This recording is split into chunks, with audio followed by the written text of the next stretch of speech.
Схема была продумана до мелочей. Поддельные технические паспорта и правоустанавливающие документы на авто не отличить от оригиналов. Цель – легализовать угнанные транспортные средства, а потом их продать. Автомобили в основном возили из Восточной Европы. Переехав через границы стран-участниц ЕС, конечным пунктом назначения указывали Кыргызстан, а по прибытии в страну ставили авто на первичный учет. Уклоняться от оплаты таможенных платежей умудрялись, используя поддельные документы. Только по предварительным данным ущерб государству оценивается более чем в 100 миллионов сомов. 4 злоумышленников сотрудники 3-го управления службы криминальной милиции задержали этим летом. Тогда же и установили, что контрабандисты провезли 111 автомобилей. Департамент казахский.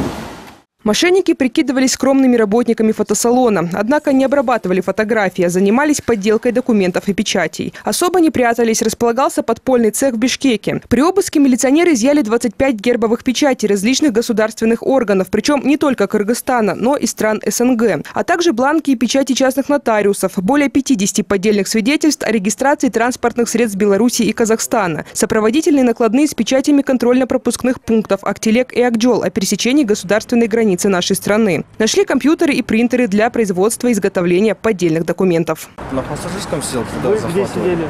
На заднем сидели. Чья это автомашина? Лично не знаю. Лично не знаете, да? А как там оказались? Что у вас здесь? Я хотел машину забрать. Не обходились преступления без помощи сотрудников ГРС. Своих людей в департаменте транспорта по Чуйкиминскому району у мошенников было 2. Позже милиционерам удалось выяснить, члены группировки завезли в нашу страну не 111 контрабандных машин, а 261. По решению суда 25 машин водворены на штрафстоянку. По остальным разбирательства продолжаются. Установлено еще 150 автомашин, кроме 111, которые также возились контрабандным путем с использованием поддельных документов. По ним оперативно-розыскные мероприятия продолжаются.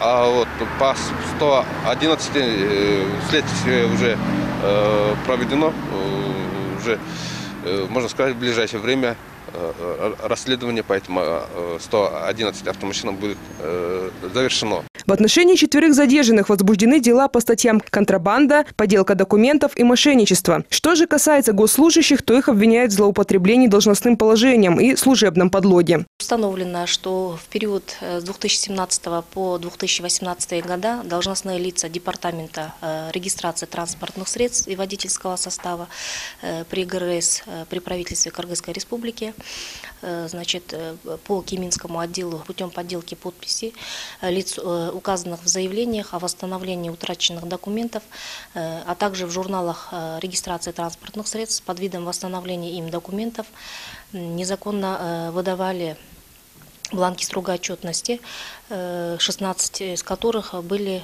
обнаружены у задержанных. По данному факту ГРС проведет свои внутренние служебные расследования, и по итогам мы обязательно рассмотрим их ответственность.